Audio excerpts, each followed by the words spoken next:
Vamos tirar as aplicações restantes de Apocalipse 12 a partir do versículo 10? Dê uma pausa no vídeo agora, faça sua oração, pedindo a iluminação do Espírito Santo para entender tudo aquilo que vou dizer aqui e volte para prosseguirmos com o estudo. Se você gosta de assistir aos vídeos do canal, por favor, inscreva-se, comente, compartilhe e deixe o seu gostei. Pois bem, vamos lá. Apocalipse 12, agora a partir do versículo 10.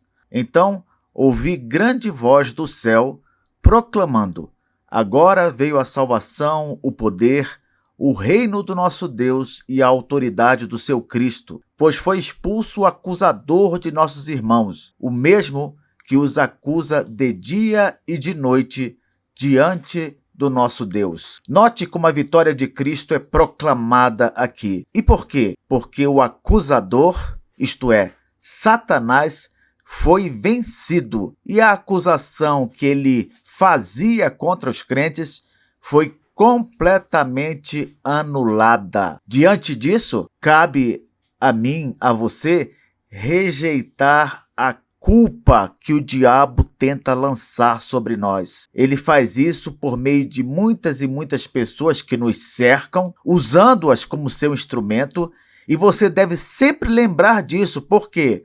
Porque a própria Bíblia diz que a nossa luta não é contra a carne e o sangue. Isso é, não é, em primeiro lugar, contra as pessoas, mas sim contra os principados e potestades que estão por trás delas. Meu irmão, minha irmã, Cristo já pagou por seus pecados, já pagou pelos meus pecados. Nós não vivemos mais debaixo de condenação nenhuma. O próprio apóstolo Paulo, em Romanos capítulo 8, versículo 1, diz: agora, pois, nenhuma condenação há para aqueles que estão em Cristo. Assim, se você se sente indigno de orar, de ir à igreja por causa de um erro do passado, lembre-se, o acusador foi expulso. Você pode se achegar a Deus com confiança, como vemos lá em Hebreus 4, versículo 16. Vamos agora para o verso seguinte, verso 11. Eles, pois, o venceram por causa do sangue do Cordeiro e por causa da palavra do testemunho que deram e, mesmo em face da morte, não amaram a própria vida. A vitória, ela vem pelo sangue de Jesus, mas não apenas pelo sangue de Jesus, ela vem também pela fidelidade dos crentes, mesmo quando isso custa a vida desses crentes. É aquela história que nós vemos no Apocalipse desde o início. Ser fiel até a morte, dar-te-ei a coroa da vida. O que precisamos oferecer a Deus é fidelidade. Fazendo isso, Ele vai garantir que permaneçamos firmes até o final de nossa vida. A perseverança dos santos envolve uma pista de mão dupla. Os crentes prestam fidelidade, Deus segura em suas mãos e os conserva firmes na fé. É sempre assim. Então, não se preocupe se a provação é grande, não tenha medo, eu posso desviar. Não pense nessas coisas. Simplesmente viva com coragem diante de Deus e dos homens e testemunhe com verdade. O nosso testemunho, ele tem poder espiritual. É através do abrir de nossas bocas, proclamando o evangelho, que Deus vai subjugando esse mundo mau e trazendo seus eleitos para si. Logo, não se cale. A nossa maior arma contra o inimigo é falar de Cristo, falar do Evangelho. Não é chamando Satanás para briga, não é desafiando, não é dando palavras de ordem contra ele, não. É simplesmente entregando a mensagem do Evangelho. Essa é a maior derrota que podemos infligir sobre Satanás. Professor, mas eu estou num ambiente onde zombam de quem é crente. Ainda assim, diga com mansidão para si mesmo: eu sigo Jesus. Não posso perder meu foco. As pessoas querem me desviar do meu objetivo. Concentre-se no fato de que o seu testemunho pode abalar as cadeias espirituais, pode quebrar as algemas daqueles que estão presos no império das trevas. O Espírito Santo, ele nos usa para isso. Versículo 12. Por isso festejai, ó céus, e vós os que neles habitais. Ai da terra e do mar, pois o diabo desceu até vós, cheio de grande cólera, sabendo que pouco tempo lhe resta. Como é bom saber que há júbilo no céu pela vitória de Cristo, não é? Mas há também um alerta na terra. Qual? O diabo está agindo com fúria. Por quê? Porque ele sabe que está derrotado. É como eu venho dizendo, ele não tem nada a perder. Seu destino está traçado. Ele está ciente disso. Então, o que ele espera? Qual o seu objetivo? O seu objetivo é levar consigo para o inferno o maior número possível de pessoas. É a isso que ele dedica o restante de sua vida, somente a isso. Se é assim, então não se surpreenda com a oposição espiritual. Na verdade, essa oposição deveria ser vista como a coisa mais normal do mundo. Enquanto que alguns crentes assustam, ficam preocupados, pode haver oposição do inimigo. Não, tem de pensar, haverá, tem de estar preparado para isso. Este mundo em que vivemos, este deserto pelo qual passamos, ele é o palco dos ataques dos demônios, mas o tempo deles é curto. No calendário de Deus, essa é a última era em que teremos de suportar essas criaturas tenebrosas. Jesus virá e já na próxima etapa da história da redenção. Por que eu falei tudo isso em relação a este versículo? Porque se você perceber um aumento nas provações, logo após se consagrar mais a Deus, entenda o seguinte: isso é evidência de que o inimigo está desesperado. Não pense besteiras como Deus não me ama, Deus me entregou às dificuldades, às adversidades.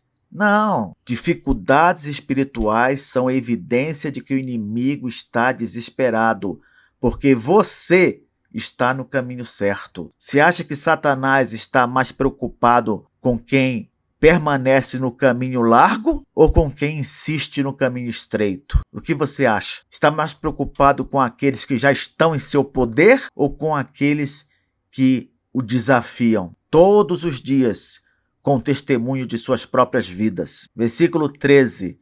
Quando, pois, o dragão se viu atirado para a terra, perseguiu a mulher que dera à luz o filho varão. Depois que Satanás foi expulso do céu com seus demônios, devido à vitória de Cristo na cruz do Calvário, ele passou a intensificar sua perseguição ao povo de Deus. Sabia disso? Se antes ele já perseguia no período do Antigo Testamento, muito mais agora que foi expulso do céu. De fato, se observarmos o Antigo Testamento, vamos perceber que Satanás não é muito citado ali. Porém, a partir do Novo Testamento, ele é mencionado várias e várias vezes, justamente porque sua atividade foi intensificada, foi aumentada. Por outro lado, se Satanás está agindo com mais constância entre nós, agora nós temos um advogado junto ao Pai, nosso Senhor Jesus Cristo. Nós temos a vitória já determinada no sacrifício de nosso Senhor. E aí, cabem aqui as palavras do apóstolo João em sua primeira epístola: maior é aquele que está em nós do que aquele que está no mundo. Você percebe que as coisas apertaram na sua vida? Você está sentindo isso? Não se assuste, mas o dragão, ele persegue quem é frutífero. Enquanto você insistir em ser um homem ou uma mulher de Deus, esteja ciente da perseguição do inimigo. Mas não recue, continue assim. Mas eu tenho medo às vezes, professor. Às vezes me dá dúvidas também. Peça ajuda a Deus. Toda vez que fraquejar, toda vez que houver aquela vontade de diminuir a passada, peça ajuda a Deus. Versículo 14 agora. E foram dadas à mulher as duas asas da grande águia, para que voasse até o deserto, ao seu lugar, aí onde é sustentada durante um tempo, tempos e metade de um tempo, fora da vista da serpente. Quando diz aqui que a igreja, representada pela mulher, recebe 2 asas da grande águia, é para se referir à providência milagrosa de Deus, que conduz a vida dos seus, ainda que para lugares que não nos pareçam muito agradáveis. Mas é Deus que está conduzindo, e isso deve nos bastar para tranquilizar.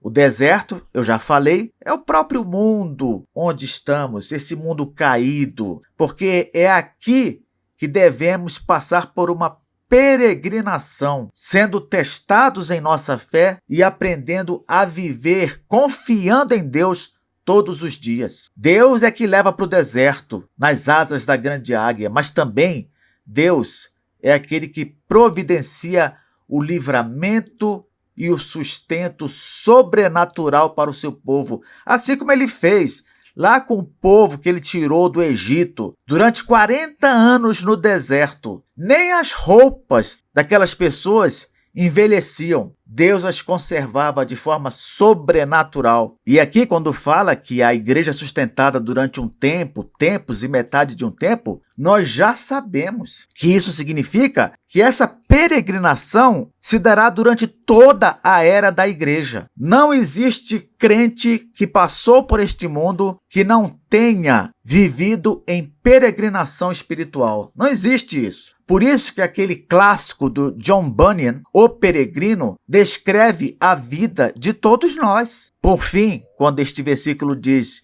fora da vista da serpente, não é que o diabo não sabe onde estamos. É claro que ele sabe. Nós não estamos à mercê de sua mira. Imagine a mira de um sniper que está colocada sobre você, pronta para te abater. É nesse sentido.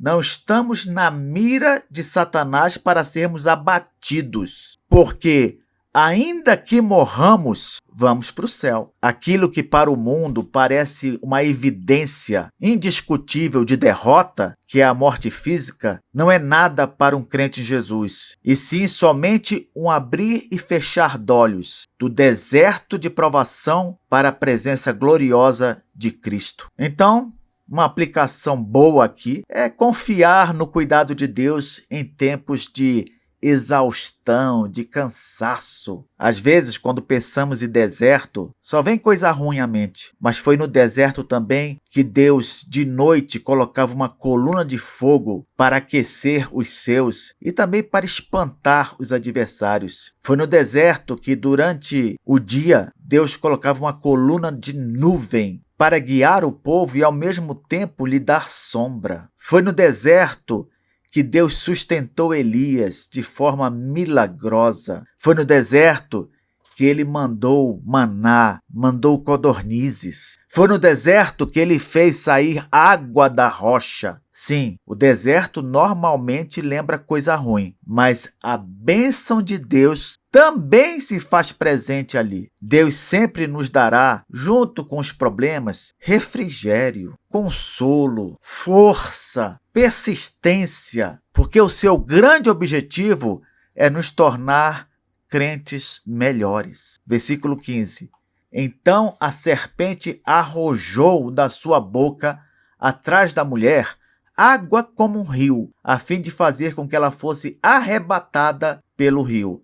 Imagine a cena, você num deserto, e o que mais se sente falta num deserto? É óbvio, água. Por isso que diz que a serpente, ou Satanás, arrojou da sua boca, atrás da mulher, atrás da igreja, água como um rio.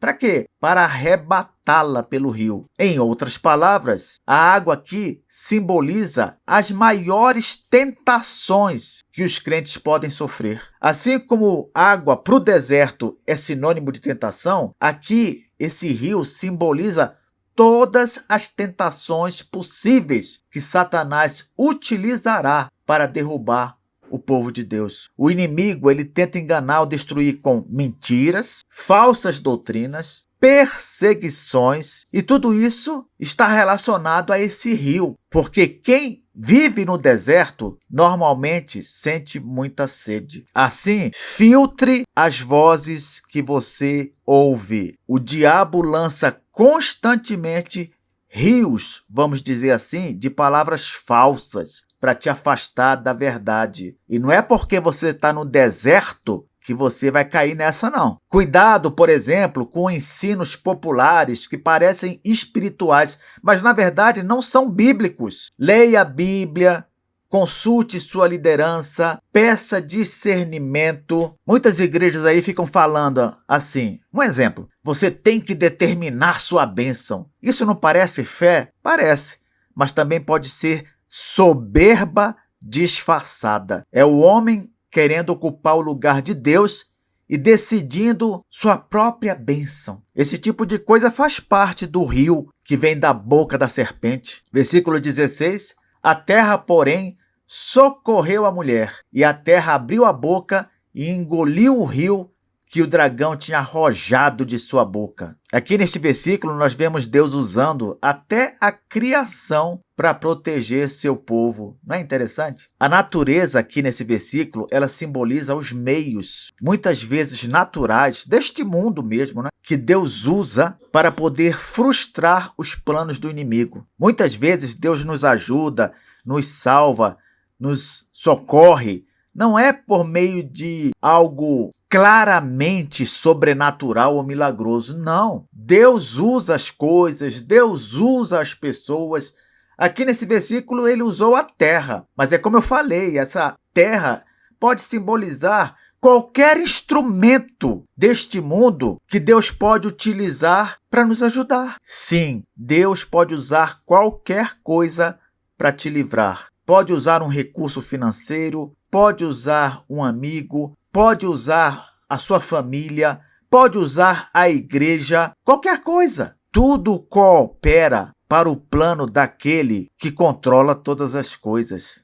Não é evidente? Muita gente não nota isso, mas às vezes um cancelamento de última hora, um atraso, uma mudança de planos, tudo pode ser um livramento. Ah, o meu carro quebrou, eu não pude ir. Você não sabe o que iria acontecer lá na frente. Em vez de murmurar, pergunte, Senhor, isso foi tua mão? Pode ter sido. Por fim, versículo 17. Irou-se o dragão contra a mulher e foi pelejar com os restantes da sua descendência, os que guardam os mandamentos de Deus e têm o testemunho de Jesus, e se pôs em pé sobre a areia do mar. Você viu aqui, não é? O dragão, ele continua atacando os filhos espirituais da mulher. Sendo a mulher a igreja, os filhos espirituais dela são os crentes fiéis, os cristãos fiéis. Eu tenho de terminar este comentário, essas aplicações, enfatizando que a fidelidade ela atrai a oposição, mas também garante a presença de Deus. Se você guardar os mandamentos de Jesus, ser uma testemunha de Cristo neste mundo, o inimigo vai se irar, é óbvio, mas você não está desamparado. Não perca isso de vista. Se você, meu irmão, minha irmã, tem vivido com integridade e as pressões aumentaram, saiba que isso confirma que você é parte da descendência fiel. O interessante é que neste versículo, no final, diz que o dragão irado pelejou contra os cristãos e depois se pôs em pé sobre a areia do mar. Por quê? Com base no capítulo seguinte, veremos que ele vai chamar os seus auxiliares para ajudá-lo a derrotar a igreja. Vai chamar as bestas, não é? O anticristo, o falso profeta. Mas isso também traz uma aplicação para nós. Qual? Satanás não dá conta de derrotar a igreja. Ele não dá conta. Por isso que ele precisa do auxílio desses outros dois. Mas ele poderia juntar todo um exército de anticristos e falsos profetas. Jamais ele poderia vencer o povo que é amparado por Deus. Jamais. Afinal, se Deus é por nós, quem será contra nós?